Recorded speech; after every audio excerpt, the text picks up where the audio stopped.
പാചകവാതക സബ്സിഡി നിർത്തലാക്കാൻ കേന്ദ്ര സർക്കാർ മാർച്ച് മാസത്തോടെ നിർത്തലാക്കാനാണ് തീരുമാനം. വില ഓരോ മാസവും 4 രൂപ വീതം വർദ്ധിപ്പിക്കാനും തീരുമാനം. കേന്ദ്ര പെട്രോളിയം മന്ത്രി ധർമ്മേന്ദ്ര പ്രധാൻ ലോക്സഭയിൽ അറിയിച്ചതാണ് ഈ കാര്യങ്ങൾ. വിവരങ്ങളുമായി മനു ചേരുന്നു. മനു, ഈ സാധാരണക്കാർക്ക് ഒരുപക്ഷെ ഏറ്റവും കൂടുതൽ അവരുടെ അടുക്കളയെ ബാധിക്കുന്ന പ്രശ്നമാണ് ഈ സബ്സിഡി പിൻവലിക്കാനുള്ള തീരുമാനം. എന്തുകൊണ്ടാണ് ഇപ്പോൾ ഇങ്ങനെ ഒരു തീരുമാനത്തിലേക്ക് പോകുന്നതെന്നാണ് കേന്ദ്രം നൽകുന്ന വിശദീകരണം? കേന്ദ്ര പെട്രോളിയം മന്ത്രി ധർമ്മേന്ദ്ര പ്രധാൻ ഇക്കാര്യത്തിൽ ലോക്സഭയിൽ നൽകിയിരിക്കുന്ന വിശദീകരണം ഇതാണ്. വലിയ തോതിൽ സബ്സിഡി ഇനത്തിൽ സർക്കാരിന് സാമ്പത്തിക ഭാരമുണ്ട്. 86 രൂപയാണ് ഓരോ സിലിണ്ടറിനും ഓരോ മാസവും സർക്കാർ ഈ സബ്സിഡി ഇനത്തിൽ മാത്രം നൽകുന്നത്. ഇത്തരമൊരു വലിയ സാമ്പത്തിക ഭാരം സർക്കാരിന് താങ്ങാനാകുന്നതല്ല. ഇത് നിർത്തലാക്കുന്നതിന്റെ ഭാഗമായുള്ള ചർച്ചകൾ നേരത്തെയൊക്കെ ഉണ്ടായിരുന്നു. അതിന്റെ ഭാഗമായാണ് ഇത്തരമൊരു വില വർധനവിലേക്ക് കടക്കുന്നത് എന്നാണ് കേന്ദ്ര പെട്രോളിയം മന്ത്രി ധർമ്മേന്ദ്ര പ്രധാൻ ലോക്സഭയിൽ അറിയിച്ചിട്ടുള്ളത്. ഇത് പ്രകാരമുള്ള തീരുമാനപ്രകാരം ഈ മാസം മുതൽ തന്നെ ഓരോ LPG സിലിണ്ടറിനും 4 രൂപ വീതം മാസാമാസം വർദ്ധിപ്പിക്കാനാണ് സർക്കാർ തീരുമാനിച്ചിരിക്കുന്നത്. പ്രതിവർഷം 48 രൂപയോളം ഇത്തരമൊരു വർധന ഉണ്ടാകും.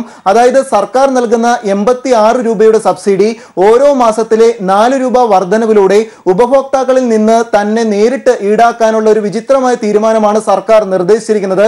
പൊതുമേഖലാ എണ്ണ കമ്പനികളോട് നേരത്തെ 2 രൂപ വീതം മാസാമാസം വർദ്ധിപ്പിക്കാനുള്ള നിർദ്ദേശം സർക്കാർ മുന്നോട്ട് വച്ചിരുന്നുവെന്നും എന്നാൽ ഇത് സർക്കാർ നൽകുന്ന സബ്സിഡി ഇനത്തിലെ നഷ്ടം നികത്തുന്നതിന് തുല്യമാകില്ല എന്ന മറുപടി ഈ പൊതുമേഖലാ എണ്ണ കമ്പനികൾ തന്നെ തിരികെ അറിയിച്ചുവെന്നും ഈ ഒരു സാഹചര്യത്തിൽ ഇത് ഇരട്ടിയാക്കി വർദ്ധിപ്പിക്കുന്നു എന്നാണ് കേന്ദ്ര പെട്രോളിയം മന്ത്രി അറിയിച്ചിട്ടുള്ളത്. രാജ്യത്ത് 18 കോടിയോളം ആളുകളാണ്, ഉപഭോക്താക്കളാണ്, കുടുംബങ്ങളാണ് ഈ സർക്കാർ സബ്സിഡിയിലൂടെ LPG സിലിണ്ടർ ഉപയോഗിക്കുന്നത്. ഇവർക്കെല്ലാം വലിയ ഇരുട്ടടി നൽകുന്ന തീരുമാനമാണ് സർക്കാർ കൈക്കൊണ്ടിരിക്കുന്നത്. സബ്സിഡി ഇല്ലാതെ 544 രൂപയ്ക്കാണ് ഈ പ്രധാന നഗരങ്ങളിലെല്ലാം LPG സിലിണ്ടർ വിൽക്കുന്നത്. സബ്സിഡി സർക്കാർ 86 രൂപയോളം നൽകി. പിന്നീട് 478 രൂപയ്ക്ക് അടുത്താണ് ഓരോ സിലിണ്ടറും സബ്സിഡിയോടുകൂടി ഓരോ കുടുംബത്തിന് ലഭിക്കുന്നത്. പ്രതിവർഷം 12 സിലിണ്ടറുകളാണ് സബ്സിഡി ഇനത്തിൽ സർക്കാർ നൽകുന്നത്. ആ ഓരോ സിലിണ്ടറിലുമാണ് ഇപ്പോൾ ഈ സർക്കാർ നൽകുന്ന സബ്സിഡി ഉപഭോക്താക്കളിൽ നിന്ന് തന്നെ വില വർദ്ധിപ്പിച്ച് ഈടാക്കാനുള്ള ഒരു നിർദ്ദേശം സർക്കാർ നൽകിയിരിക്കുന്നത്. കേന്ദ്ര ഈ പെട്രോളിയം പൊതുമേഖലാ കമ്പനികൾ ഇത് സംബന്ധിച്ചുള്ള നിർദ്ദേശങ്ങളിൽ തുടർ നീക്കങ്ങൾ ഈ മാസം മുതൽ തന്നെ നടത്തും. അതിനാൽ ഈ മാസം മുതൽ തന്നെ ഈ ഓരോ LPG സിലിണ്ടറിനും മാസം തോറും 4 രൂപ വീതം വർദ്ധിപ്പിക്കും. മനു, അതായത് തുടക്കത്തിൽ അടുത്ത മാസം മുതൽ 4 രൂപ വീതം കൂട്ടി മാർച്ച് വരെയുള്ള ഓരോ മാസവും ഈ സംഖ്യ ഇങ്ങനെ കൂട്ടുന്നു. ഒടുവിൽ മാർച്ച് മാസത്തോടെ പൂർണ്ണമായും സബ്സിഡി നിർത്തലാക്കുക എന്ന ഒരു തന്ത്രപരമായ തീരുമാനമാണോ ഇന്ന് ലോക്സഭയിൽ മന്ത്രി അറിയിച്ചത്? തീർച്ചയായും അത്തരമൊരു നീക്കം തന്നെയാണ് സർക്കാർ നിർദ്ദേശിച്ചിരിക്കുന്നത്. സബ്സിഡി ഇനത്തിലെ വലിയ ഭാരം ഇനിയും തുടർന്നു പോകുന്നതിൽ മാറ്റങ്ങൾക്ക് വിധേയമാക്കപ്പെടേണ്ടതാണെന്ന ചർച്ചകൾ ഉരുത്തിരിഞ്ഞു. ഇത്തരമൊരു സാഹചര്യത്തിലാണ് ഇത്തരമൊരു നിർദ്ദേശം പുറപ്പെടുവിക്കുന്നത് എന്നാണ് വിശദീകരിക്കുന്നത്. 2018 മാർച്ച് മാസത്തോടെ ഇത്തരം നൽകുന്ന സബ്സിഡികൾ ഉപഭോക്താക്കളിൽ നിന്ന് തന്നെ വില വർദ്ധിപ്പിച്ച് ഈടാക്കി ഇത് നിർത്തലാക്കുക എന്നൊരു തീരുമാനത്തിലേക്കാണ് സർക്കാർ കടക്കുന്നത്. ഈ പൊതുമേഖലാ എണ്ണ കമ്പനികൾക്ക് ഈ സബ്സിഡി ഇനത്തിൽ നൽകിയിരുന്ന തുക ഓരോ മാസത്തിലെ വില വർധനവിലൂടെ ഉപഭോക്താക്കളിൽ നിന്ന് തന്നെ നേരിട്ട് ഈടാക്കുക. അങ്ങനെ ഈ ജൂലൈ മാസം മുതൽ ഇത്തരം ഒരു നീക്കം നടപ്പാക്കി. പിന്നീട് 2018 മാർച്ച് മാസത്തോടെ 86 രൂപയുടെ വർധനവാണ് ഈ LPG സിലിണ്ടർ ഓരോ സിലിണ്ടറിനും ഉണ്ടാവുക. അത്തരമൊരു വർധനവ് സബ്സിഡി ഇനത്തിൽ സർക്കാർ നൽകിയിരുന്ന തുകയിൽ നഷ്ടം നികത്താൻ പൊതുമേഖലാ കമ്പനികൾക്ക് ഉപയോഗിക്കാമെന്നാണ് നിർദ്ദേശിച്ചിരിക്കുന്നത്. ഇത്തരമൊരു വില വർധനവിലൂടെ രാജ്യത്തെ ഈ 18 കോടിയോളം ഉപഭോക്താക്കൾക്ക് വലിയ ഇരുട്ടടി നൽകുന്ന ഒരു തീരുമാനത്തിലേക്കാണ് സർക്കാർ കടന്നിരിക്കുന്നത്. ഇക്കാലയളവിൽ മറ്റു ചില പദ്ധതികളിലൂടെ പാവപ്പെട്ട കുടുംബ അംഗങ്ങളെയും മറ്റും LPG സിലിണ്ടർ വിതരണം ചെയ്തുകൊണ്ട് പ്രധാനമന്ത്രിയുടെ ഒരു പദ്ധതിയിലൂടെ സർക്കാർ നീക്കം നടത്തിയിരുന്നു. ഇതിന് തീർത്തും വാസ്തവ വിരുദ്ധമായ മറ്റൊരു നീക്കത്തിലേക്കാണ് ഇപ്പോൾ കേന്ദ്ര സർക്കാർ കടന്നിരിക്കുന്നത്. വൻ വിലവർധനവ് ഓരോ മാസവും 4 രൂപയിലൂടെ പ്രതിവർഷത്തിലെ വൻ വിലവർധനവ് കൊണ്ടുവന്ന് സബ്സിഡി സർക്കാർ നൽകുന്നത് പൂർണ്ണമായും 2018 മാർച്ച് മാസത്തിലൂടെ നിർത്തലാക്കാനുള്ള നിർദ്ദേശമാണ് സർക്കാർ ഇപ്പോൾ പുറപ്പെടുവിച്ചിരിക്കുന്നത്. ലോക്സഭയിൽ കേന്ദ്ര പെട്രോളിയം മന്ത്രി ധർമ്മേന്ദ്ര പ്രധാൻ തന്നെയാണ് ഇക്കാര്യം അറിയിച്ചത്. ശരി, മനുവാണ് വിവരങ്ങൾ നൽകിയത്. LPG സിലിണ്ടറുകളുടെ വില വർദ്ധിപ്പിക്കാനുള്ള കേന്ദ്ര സർക്കാർ തീരുമാനം ഉത്കണ്ഠാജനകമെന്ന് മുഖ്യമന്ത്രി പിണറായി വിജയൻ. സാധാരണക്കാർക്ക് അധിക ഭാരം അടിച്ചേൽപ്പിക്കുന്ന തീരുമാനം കേന്ദ്ര സർക്കാർ പിൻവലിക്കണമെന്നും മുഖ്യമന്ത്രി ആവശ്യപ്പെട്ടു. ലോക അത്ലറ്റിക് മീറ്റിൽ PU ചിത്രയെ പങ്കെടുപ്പിക്കണമെന്ന ഉത്തരവ് നടപ്പിലാക്കാത്തതിന് ഹൈക്കോടതി ഇന്ത്യൻ അത്ലറ്റിക് ഫെഡറേഷനോട് വിശദീകരണം തേടി. 24-ന് പട്ടികയിൽ ഇല്ലാതിരുന്ന സുധാ സിംഗ് എങ്ങനെ പിന്നീട് പട്ടികയിൽ ഇടം നേടിയെന്നാണ് വിശദീകരിക്കേണ്ടത്. PU ചിത്ര സമർപ്പിച്ച കോടതിയലക്ഷ്യ ഹർജി പരിഗണിക്കുകയായിരുന്നു കോടതി. നാളെ ഹർജി വീണ്ടും പരിഗണിക്കുമ്പോൾ കോടതി ഉത്തരവ് നടപ്പാക്കാത്തതിന്റെ സാഹചര്യം ഫെഡറേഷൻ വിശദീകരിക്കണമെന്ന് കോടതി നിർദ്ദേശിച്ചു. ലോക അത്ലറ്റിക് മീറ്റിൽ ചിത്രയെ പങ്കെടുപ്പിക്കണമെന്ന് ഹൈക്കോടതി ഉത്തരവ് നടപ്പിലാക്കാത്തതിനെതിരെയാണ് PU ചിത്ര കോടതിയലക്ഷ്യ ഹർജിയുമായി ഹൈക്കോടതിയെ സമീപിച്ചത്. ഹർജി പരിഗണിച്ച കോടതി ഇന്ത്യൻ അത്ലറ്റിക് ഫെഡറേഷൻ അധികൃതരോട് ഇത് സംബന്ധിച്ച് വിശദീകരണം തേടി. ലോക മീറ്റിൽ താരങ്ങളെ ഉൾപ്പെടുത്തുന്നതിനുള്ള സമയപരിധി കഴിഞ്ഞു എന്നായിരുന്നു ഫെഡറേഷൻ കോടതി അറിയിച്ചത്. അങ്ങനെയെങ്കിൽ സുധാ സിംഗ് എങ്ങനെ പട്ടികയിൽ ഇടം നേടിയെന്ന് കോടതി ചോദിച്ചു. 24 അവസാന തീയതിയായി ഫെഡറേഷൻ പറയുന്നത്. 27-ന് പ്രസിദ്ധീകരിച്ച പട്ടികയിൽ സുധാ സിംഗിന്റെയോ PU ചിത്രയുടെയോ പേരുണ്ടായിരുന്നില്ല. എന്നാൽ 30-ന് അന്താരാഷ്ട്ര അത്ലറ്റിക് ഫെഡറേഷന്റെ വെബ്സൈറ്റിൽ സുധാ സിംഗിന്റെ പേര് പ്രത്യക്ഷപ്പെടുന്നു. ഇതെങ്ങനെ സംഭവിച്ചുവെന്നാണ് ഇന്ത്യൻ അത്ലറ്റിക് ഫെഡറേഷൻ അധികൃതർ വിശദീകരിക്കേണ്ടത്. ഫെഡറേഷൻ സെക്രട്ടറി ഉടൻ എതിർ സത്യവാങ്മൂലം സമർപ്പിക്കണം. സെക്രട്ടറി സ്ഥലത്തില്ലെങ്കിൽ ഉത്തരവാദിത്തപ്പെട്ട മറ്റാരെങ്കിലും ഇക്കാര്യം വിശദീകരിക്കണമെന്നും ഹൈക്കോടതി നിർദ്ദേശിച്ചു. ഫെഡറേഷനുമേൽ സർക്കാരിന് നിയന്ത്രണം ഉണ്ടാകേണ്ടതാണെന്നും കോടതി നിരീക്ഷിച്ചു. നാളെ ഹർജി വീണ്ടും പരിഗണിക്കും. News bureau, Kochi.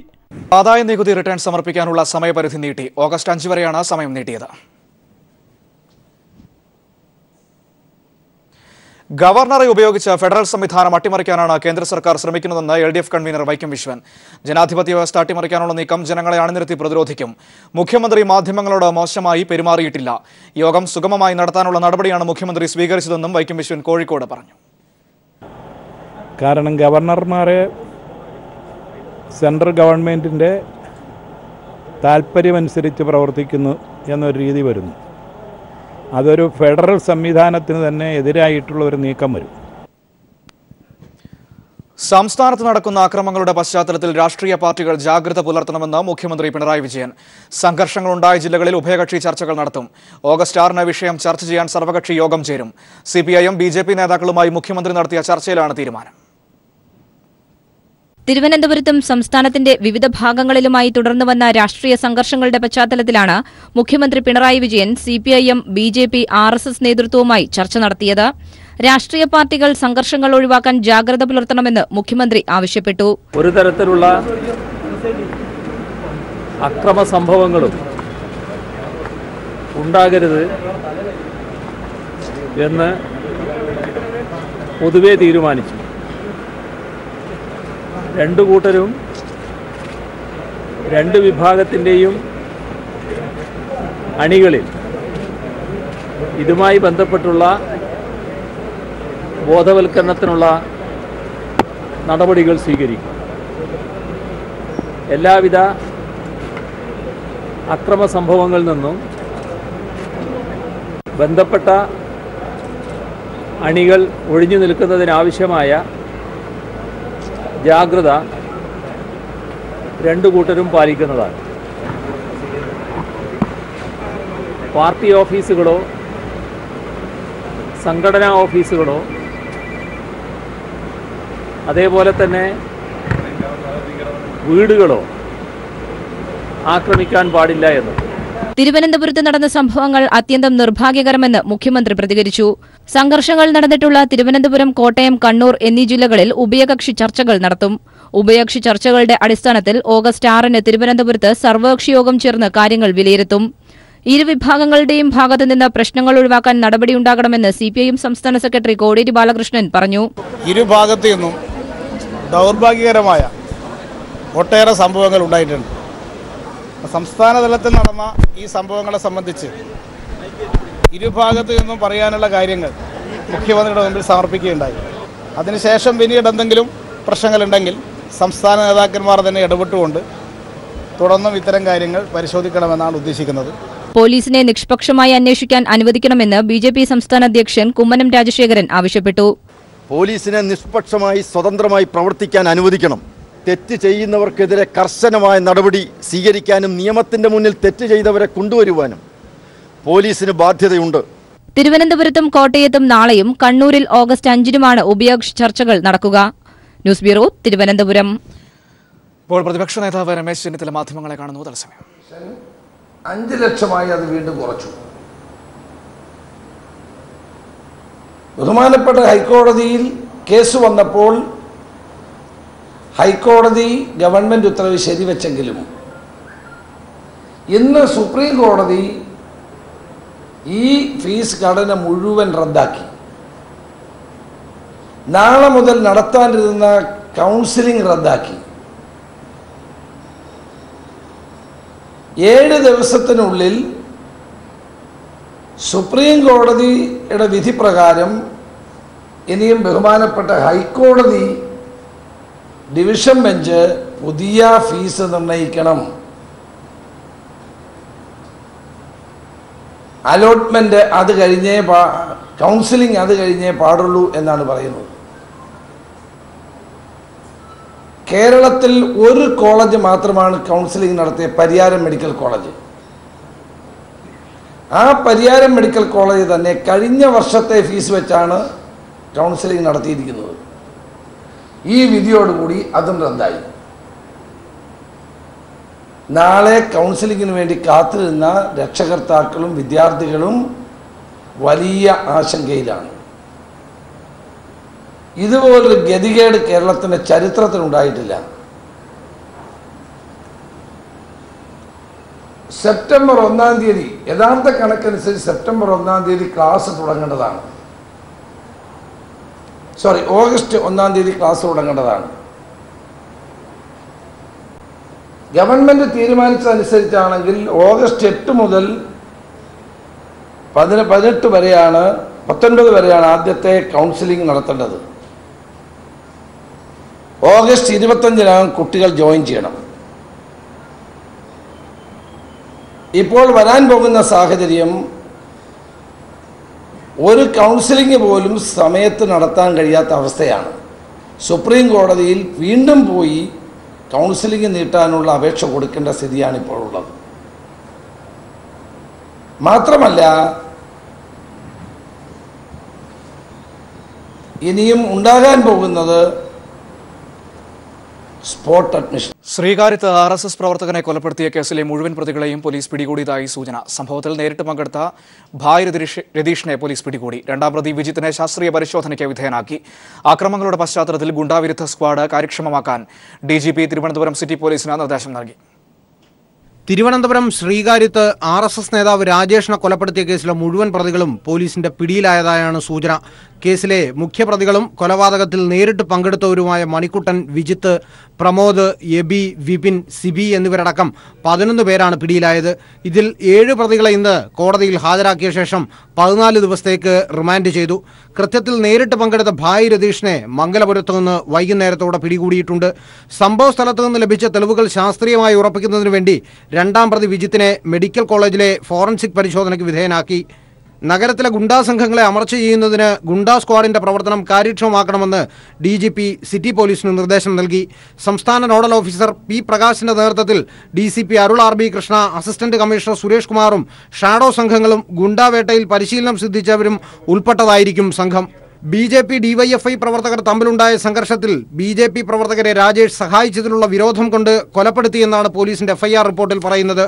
കൊലപാതകം നടക്കുമ്പോൾ രാജേഷിന് കൂടെയുണ്ടായിരുന്ന അരുൺ എന്ന BJP പ്രവർത്തകൻ നൽകിയ മൊഴിയുടെ അടിസ്ഥാനത്തിലാണ് FIR തയ്യാറാക്കിയിരിക്കുന്നത്.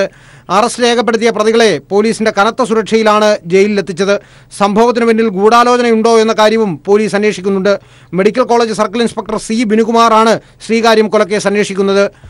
S. ജീവൻകുമാർ, തിരുവനന്തപുരം. സംസ്ഥാനത്ത് BJPയും CPM-ഉം തമ്മിൽ അവിശുദ്ധ കൂട്ടുകെട്ട് നിലനിൽക്കുകയാണെന്ന് പ്രതിപക്ഷ നേതാവ് രമേശ് ചെന്നിത്തല ആരോപിച്ചു. കേരളത്തിലെ ചോരക്കളി രാഷ്ട്രീയം അവസാനിപ്പിക്കാൻ CPI-യും BJPയും തയ്യാറാകണമെന്നും ചെന്നിത്തല ആവശ്യപ്പെട്ടു. സംസ്ഥാനത്ത് സമാധാന അന്തരീക്ഷം പുനഃസ്ഥാപിക്കണമെന്നാവശ്യപ്പെട്ട് UDF ഇന്ദിരാഭവനിൽ സംഘടിപ്പിച്ച പ്രാർത്ഥനാ യജ്ഞം ഉദ്ഘാടനം ചെയ്യുകയായിരുന്നു പ്രതിപക്ഷ നേതാവ്. മുഖ്യമന്ത്രിയെ ശാസിച്ച കേന്ദ്ര ആഭ്യന്തര വകുപ്പ് മന്ത്രി രാജ്നാഥ് സിംഗ് BJP സംസ്ഥാന പ്രസിഡന്റ് കുമ്മനം രാജശേഖരനെയും ശാസിക്കാൻ തയ്യാറാകണമെന്നും പ്രതിപക്ഷ നേതാവ് പറഞ്ഞു. മുൻ മുഖ്യമന്ത്രി ഉമ്മൻചാണ്ടി, MLA-മാർ, മുതിർന്ന കോൺഗ്രസ് നേതാക്കൾ, KPCC പ്രസിഡന്റ് MM ഹസൻ എന്നിവർ പ്രാർത്ഥനായജ്ഞത്തിൽ പങ്കെടുത്തു. സംസ്ഥാനത്ത് സമാധാന അന്തരീക്ഷം പുനഃസ്ഥാപിക്കണമെന്നാവശ്യപ്പെട്ട് UDF നടത്തിയ പ്രാർത്ഥനായജ്ഞത്തെ ചൊല്ലി UDF-ൽ തന്നെ ഭിന്നത. പ്രാർത്ഥനായജ്ഞത്തിന്റെ വേദി രാജ്ഭവന് മുന്നിൽ നിന്ന് KPCC ആസ്ഥാനത്തേക്ക് മാറ്റിയതിൽ ഘടകകക്ഷികളായ JDU, RSP, CMP-യും കോൺഗ്രസിനെ അതൃപ്തി അറിയിച്ചു. അതേസമയം കോൺഗ്രസിന്റെ ഏകപക്ഷീയമായ നിലപാടിൽ പ്രതിഷേധിച്ച് JDU, RSP, CMP എന്നീ ഘടകകക്ഷി നേതാക്കൾ പ്രാർത്ഥനായജ്ഞം പരിപാടി ബഹിഷ്കരിക്കുകയായിരുന്നു. CPIM-ഉം BJP-യും കൊലപാതക രാഷ്ട്രീയം അവസാനിപ്പിക്കുക, സംസ്ഥാനത്തെ സമാധാന അന്തരീക്ഷം പുനഃസ്ഥാപിക്കുക എന്നീ മുദ്രാവാക്യങ്ങൾ ഉയർത്തി UDF ഇന്ദിരാഭവനിലാണ് പ്രാർത്ഥനായജ്ഞം സംഘടിപ്പിച്ചത്. UDF യോഗ തീരുമാനമനുസരിച്ച് UDF-ലെ MLA-മാരും ഘടകകക്ഷി നേതാക്കളും പാർട്ടി പ്രവർത്തകരും ഉൾപ്പെടുന്ന പ്രാർത്ഥനായജ്ഞത്തിന്റെ വേദി രാജ്ഭവന് മുന്നിലായിരുന്നു. എന്നാൽ കഴിഞ്ഞ ദിവസമാണ് ഈ വേദി മാറ്റി പരിപാടി KPCC ആസ്ഥാനത്ത് നടത്താൻ തീരുമാനിച്ചത്. പക്ഷേ കോൺഗ്രസിന്റെ ഈ ഏകപക്ഷീയമായ തീരുമാനത്തിൽ UDF-ലെ ഘടകകക്ഷികളായ JDU, RSP, CMP എന്നിവർ കോൺഗ്രസിനെയും UDF കൺവീനറെയും അതൃപ്തി അറിയിച്ച് പരിപാടി ബഹിഷ്കരിക്കുകയായിരുന്നു. നിശ്ചയിച്ച പ്രകാരം രാജ്ഭവന് മുന്നിൽ തന്നെ പരിപാടി നടത്തണമായിരുന്നു. പോലീസ് തിരുവനന്തപുരം നഗരത്തിൽ പ്രഖ്യാപിച്ച നിരോധനാജ്ഞ ലംഘിച്ച് പരിപാടി നടത്തി നേതാക്കൾ അറസ്റ്റ് വരിക്കണമായിരുന്നു എന്നതാണ് ഈ ഘടകകക്ഷികളുടെ നിലപാട്. പൊതുപ്രവർത്തകർ എന്തിനാണ് പോലീസിനെ ഭയക്കുന്നത്? ഇന്ദിരാഭവനിൽ നടന്ന പ്രാർത്ഥനായജ്ഞ പരിപാടിയും നിരോധനാജ്ഞയുടെ ലംഘനം തന്നെയാണ്. പിന്നെ എന്തുകൊണ്ട് പ്രാർത്ഥനായജ്ഞ പരിപാടി രാജ്ഭവനിൽ നടത്തിയില്ലെന്നും യജ്ഞത്തിൽ നിന്ന് വിട്ടുനിന്ന ഘടകകക്ഷികളുടെ നേതാക്കൾ ചോദിച്ചു. പക്ഷേ കോൺഗ്രസ് ഇക്കാര്യത്തിൽ മറുപടി നൽകാതെ ന്യായീകരിച്ചതിലും നേതാക്കൾക്ക് അമർഷമുണ്ട്. ജനകീയ പിന്തുണ കിട്ടേണ്ട പരിപാടിയാണ് ഇത്തരത്തിൽ ഒളിച്ച് സംഘടിപ്പിച്ചതെന്നും ഘടകകക്ഷി നേതാക്കൾ കുറ്റപ്പെടുത്തുന്നു. എന്നാൽ വേദി മാറ്റിയത് നിരോധനാജ്ഞയുടെ പശ്ചാത്തലത്തിൽ പരിപാടി നടത്താൻ അനുവദിക്കുകയില്ല എന്ന സർക്കാർ തീരുമാനത്തെ തുടർന്നാണെന്ന് KPCC അധ്യക്ഷനും പ്രതിപക്ഷ നേതാവും വ്യക്തമാക്കി. വിഷയം അടുത്ത UDF യോഗത്തിൽ ഘടകകക്ഷി നേതാക്കൾ ഉന്നയിക്കും. Sunil Arumanoor, news bureau, Thiruvananthapuram. നടിയെ ആക്രമിച്ച കേസിൽ ദിലീപിന്റെ മാനേജർ അപ്പുണ്ണിയെ പോലീസ് ചോദ്യം ചെയ്ത് വിട്ടയച്ചു. ചോദ്യം ചെയ്യലിന് ഒളിവിലായിരുന്ന അപ്പുണ്ണിയെ പോലീസ് ആലുവ ക്ലബ്ബിൽ വിളിച്ചു വരുത്തുകയായിരുന്നു. വിവരങ്ങളുമായി സിബി ചേരുന്നുണ്ട്. സിബി, ഈ അപ്പുണ്ണിയെ ചോദ്യം ചെയ്തതിൽ നിന്ന് എന്തെങ്കിലും നിർണായകമായ വിവരങ്ങൾ പോലീസിന് ലഭിച്ചിട്ടുണ്ടോ? മനു, രാവിലെ 11 മണി മുതൽ വൈകിട്ട് 5 മണി വരെ ഏകദേശം 6 മണിക്കൂറോളമാണ് ആലുവ പോലീസ് ക്ലബ്ബിൽ ക്രൈംബ്രാഞ്ച് SP സുദർശനൻ, അതുപോലെ പെരുമ്പാവൂർ CI ബൈജു എന്നിവരടങ്ങുന്ന സംഘം ചോദ്യം ചെയ്തത്. ഈ ചോദ്യം ചെയ്ത നിർണായകമായ പല വിവരങ്ങളും പോലീസിന് ലഭിച്ചതായാണ് വിവരം. ഈ പ്രധാനമായും പൾസർ സുനി അപ്പുണ്ണിയെ നിരവധി തവണ ഫോണിൽ വിളിച്ചിരുന്നതായി കോൾ ഡേക്കകളിൽ നിന്നും മനസ്സിലായ സാഹചര്യത്തിലായിരുന്നു ചോദ്യം ചെയ്യൽ. തെളിവുകൾ നിർത്തിയായിരുന്നു ഈ ചോദ്യം ചെയ്യൽ. സുനി അപ്പുണ്ണിയെ വിളിച്ചപ്പോഴെല്ലാം ദിലീപിന്റെ സാന്നിധ്യം ഉണ്ടായിരുന്നു എന്ന കാര്യവും പോലീസ് ചോദിച്ചറിഞ്ഞിട്ടുണ്ട്. എന്നാൽ ഈ കാര്യത്തിൽ അപ്പുണ്ണി കൃത്യമായ മറുപടി നൽകിയിട്ടില്ലെന്നാണ് നമുക്ക് ലഭിക്കുന്ന വിവരം. കാരണം സുനിയെ അറിയില്ലെന്ന മൊഴിയിൽ ദിലീപും കാവ്യയും ഉറച്ചു നിൽക്കുമ്പോൾ അപ്പുണ്ണിയുടെ മൊഴി ഈ കേസിൽ വളരെ നിർണായകമാണ്. ഈ ഒരു സാഹചര്യത്തിലാണ് അപ്പുണ്ണിയെ പൾസർ സുനി വിളിച്ചത് ദിലീപിനുമായി സംസാരിക്കാനാണോ എന്ന കാര്യം പോലീസ് ചോദിച്ചറിഞ്ഞത്. എന്നാൽ ഈ കാര്യത്തിൽ കൃത്യമായ ഒരു മറുപടി അപ്പുണ്ണിയുടെ ഭാഗത്ത് ഉണ്ടായിട്ടില്ല എന്നാണ് നമുക്കറിയാൻ കഴിയുന്നത്. എന്നാൽ ഈ അപ്പുണ്ണിയെ പൾസർ സുനി വിളിച്ചിരുന്നു എന്ന കാര്യത്തിൽ അപ്പുണ്ണി വിളിച്ചിരുന്നു എന്ന് സമ്മതിച്ചായിട്ടാണ് വിവരം. എന്തായാലും ഇപ്പോൾ അപ്പുണ്ണിയെ വിട്ടയച്ചെങ്കിലും വീണ്ടും മറ്റന്നാളോ മറ്റോ വീണ്ടും അപ്പുണ്ണിയെ വിളിച്ചു വരുത്താനോ അല്ലെങ്കിൽ ഇന്ന് നൽകിയ മൊഴികൾ പരിശോധിച്ച ശേഷം വീണ്ടും അപ്പുണ്ണിയെ വിളിച്ചു വരുത്താൻ തന്നെയാണ് സാധ്യത. മറ്റു വാർത്തയിലേക്ക്. BJP നേതാക്കളുടെ മെഡിക്കൽ കോളേജ് കോഴക്കേസിൽ കുമ്മനത്തിനും കോളേജ് ഉടമ R ഷാജിക്കും ലോകായുക്ത നോട്ടീസ്. BJP പാർട്ടി തലത്തിൽ നടത്തിയ അന്വേഷണ റിപ്പോർട്ട് ഹാജരാക്കണമെന്നും ലോകായുക്ത. അടുത്ത മാസം 30-ന് കേസ് വീണ്ടും പരിഗണിക്കും. BJP നേതാക്കൾ ഉൾപ്പെട്ട മെഡിക്കൽ കോളേജ് കോഴ സംബന്ധിച്ച കേസിൽ ലോകായുക്ത പ്രാഥമിക അന്വേഷണം ആരംഭിച്ചു. BJP സംസ്ഥാന അധ്യക്ഷൻ Kummanam Rajasekharan SR educational and charitable trust chairman R ഷാജിയെയും സാക്ഷിപ്പട്ടികയിൽ ഉൾപ്പെടുത്തി സമൻസ് അയക്കാനും ലോകായുക്ത തീരുമാനിച്ചു. തൃശൂർ സ്വദേശി TN മുകുന്ദൻ നൽകിയ ഹർജി പരിഗണിച്ചാണ് ലോകായുക്തയുടെ നടപടി. അഴിമതി സംബന്ധിച്ച് BJP പാർട്ടി തലത്തിൽ നടത്തിയ അന്വേഷണ റിപ്പോർട്ട് ഹാജരാക്കണമെന്നും കുമ്മനം രാജശേഖരന് നൽകിയ സമൻസിൽ വ്യക്തമാക്കിയിട്ടുണ്ട്. ഇരു സാക്ഷികളുടെയും മൊഴി രേഖപ്പെടുത്തിയ ശേഷമാകും തുടർ അന്വേഷണം നടക്കുക. BJP റിപ്പോർട്ട് ഹാജരാക്കണമെന്ന നിർദ്ദേശത്തെ തുടർന്ന് റിപ്പോർട്ട് പിടിച്ചെടുക്കണമെന്നുള്ള ഉപഹർജി ലോകായുക്ത ഇന്ന് പരിഗണിച്ചില്ല. രാഷ്ട്രീയ പ്രവർത്തകർ, ജനപ്രതിനിധികളോ സർക്കാർ ജീവനക്കാരോ അല്ലാത്തതിനാൽ അന്വേഷണങ്ങളോട് സഹകരിക്കേണ്ടതില്ലെന്ന നിലപാടാണ് BJP നേതൃത്വം സ്വീകരിച്ചിരുന്നത്. ഈ നിലപാടിനുള്ള തിരിച്ചടി കൂടിയാണ് പാർട്ടി അധ്യക്ഷനെ സാക്ഷിയാക്കിയുള്ള ലോകായുക്തയുടെ നടപടി. News bureau, Thiruvananthapuram.